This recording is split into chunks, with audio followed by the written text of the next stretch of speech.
जय मसीह की। प्रभु के भवन में और उसकी उपस्थिति में आप सबका स्वागत है। आज हम प्रभु परमेश्वर की अगुवाई में और पवित्र आत्मा की सामर्थ्य से हम आज प्रभु के प्रेम की शक्ति को समझने की कोशिश करेंगे।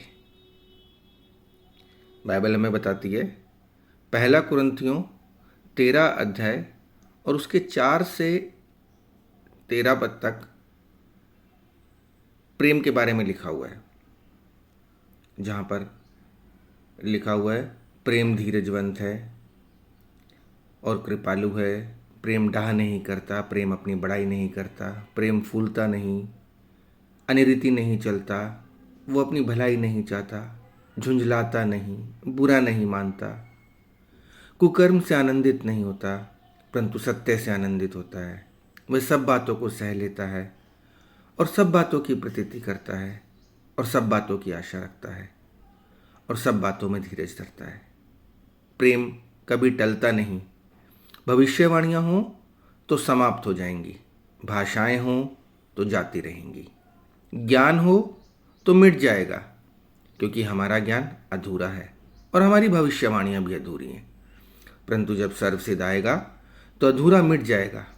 जब मैं बालक था तो मैं बालक के समान बोलता था, बालकों का संबंध था, बालकों की सी समझ थी। परंतु जब सयाना हो गया तो बालकों की बातें छोड़ दी। अब हमें दर्पण में धुंधला सा दिखाई देता है, परंतु उस समय आमने सामने देखेंगे। इस समय मेरा ज्ञान अधूरा है, परंतु उस समय ऐसी पूरी रीति से पहचानूंगा जैसा मैं पहचाना गया हूँ। पर अब विश्वास, आशा, प्रेम, ये तीनों स्थायी हैं और इन सबसे बड़ा प्रेम है। परमेश्वर आशीष दे अपने वचन के पढ़े और उसके सुने जाने पर। बाइबल हमें बताती है कि विश्वास, आशा और प्रेम ये तीनों स्थायी हैं और इनमें सबसे बड़ा जो है वो प्रेम ही है। और स्वर्ग के नीचे और पृथ्वी के ऊपर परमेश्वर यीशु मसीह के प्रेम के अलावा और कोई प्रेम नहीं जो सबके प्रेम से श्रेष्ठ हो।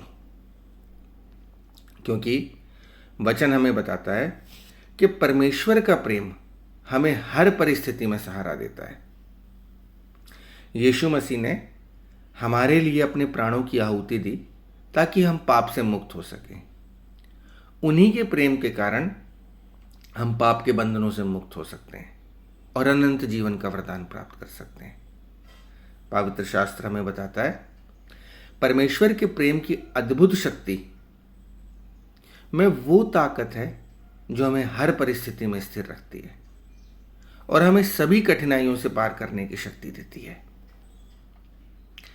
बाइबल में बड़ी अच्छी रीति से लिखा हुआ है, रोमियो 8 अध्याय उसके 38 से 39 पद में पौलुस लिखते हैं, क्योंकि मैं निश्चय जानता हूं कि ना तो मृत्यु, न जीवन, न स्वर्गदूत, न प्रधानताएं, न वर्तमान, न भविष्य, न सामर्थ, न ऊंचाई, न गहराई और ना कोई और सृजित वस्तु हमें प्रभु के प्रेम से अलग कर सकेगी जो हमारे प्रभु यीशु मसीह में है। परमेश्वर का प्रेम कभी ना समाप्त होने वाला है और अविनाशी है।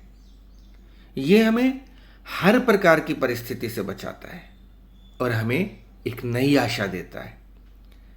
जब हम परमेश्वर के प्रेम को स्वीकार करते हैं तो हम उसकी सुरक्षा में आ जाते हैं और हमारी जो आत्मा है वो पवित्र हो जाती है। क्योंकि बाइबल बताती है कि जब परमेश्वर ने स्वर्ग से दृष्टि की, भजन संहिता में लिखा हुआ है, जब उसने स्वर्ग से दृष्टि की तो ये पाया कि इस दुनिया में कुछ भी अच्छा नहीं, एक भी व्यक्ति परमेश्वर का खोजी नहीं और उसके प्रेम का प्यासा नहीं। इसलिए परमेश्वर चाहता है कि हर मनुष्य उसकी उपस्थिति में आए, उसके प्रेम से आकर्षित हो, उसके प्रेम को समझे और उसके प्रेम में स्थिर हो जाए।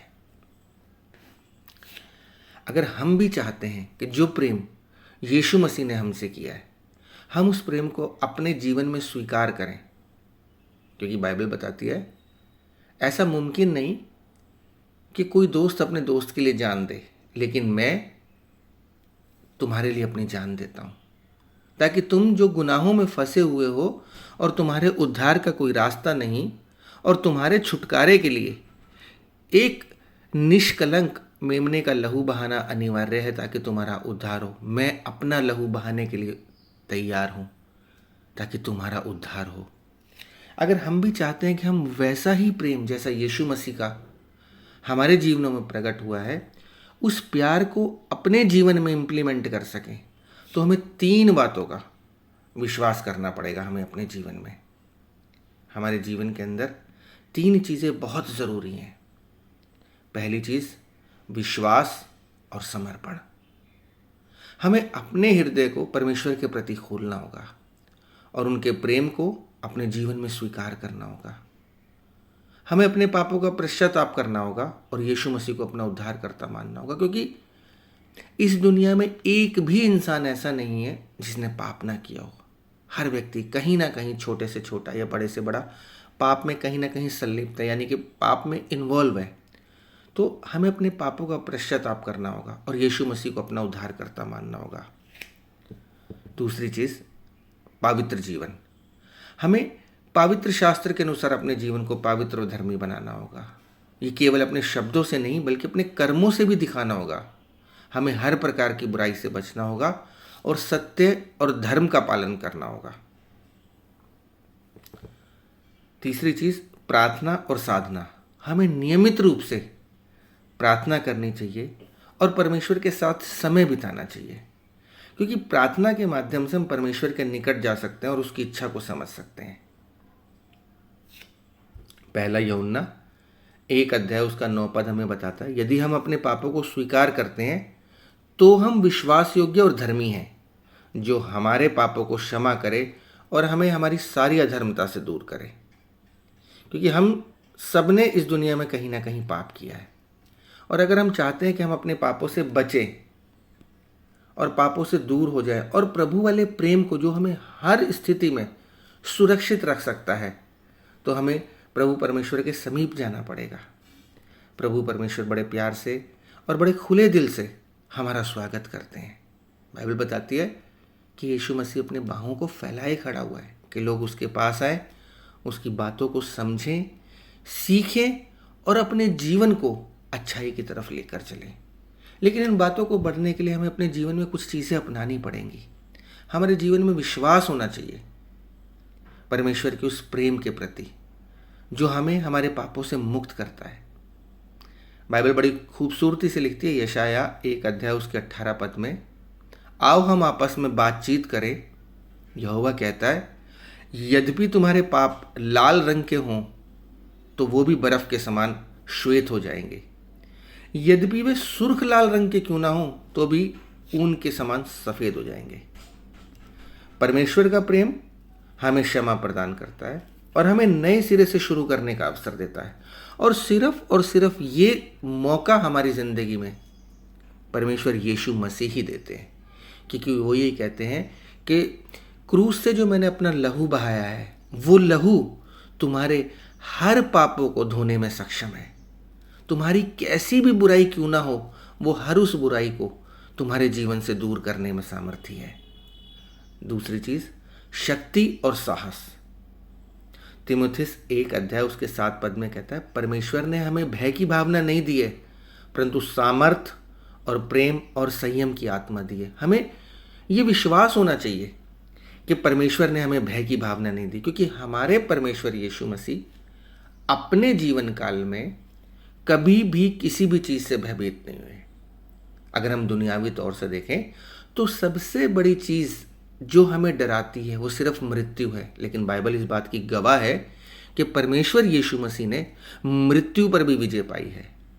जब उनका क्रूसीफिक्शन हुआ तो क्रूसीफिक्शन के बाद जब उन्हें सलीबी मौत दी गई दुनियावी रूप से, तो वो तीसरे दिन मुर्दों में से जी उठे। उन्होंने कहा कि आए मौत, तेरा डंक कहाँ रहा। तो हमें ये विश्वास रखना है कि परमेश्वर ने हमें भय की आत्मा नहीं दी।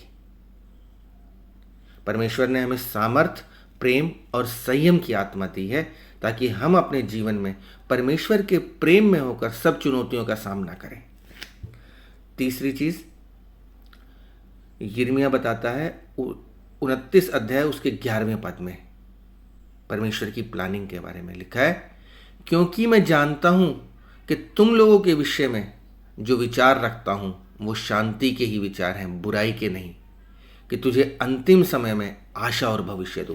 यानी कि हमें इस बात का विश्वास करना पड़ेगा कि प्रभु परमेश्वर यीशु मसीह में ही हमारा भविष्य सुरक्षित है। परमेश्वर का प्रेम हमारे जीवन में एक उद्देश्य देता है और वो उद्देश्य हमें सही दिशा में ले जाता है, बशर्ते कि हम उसमें ये विश्वास करें कि प्रभु यीशु मसीह ही के अंदर ही हमें क्षमा और पुनर्स्थापना का जीवन मिलेगा। यीशु मसीह में ही हमें शक्ति और साहस मिलेगा। यीशु मसीह के ही जीवन में हमें उद्देश्य और दिशा मिलेगी।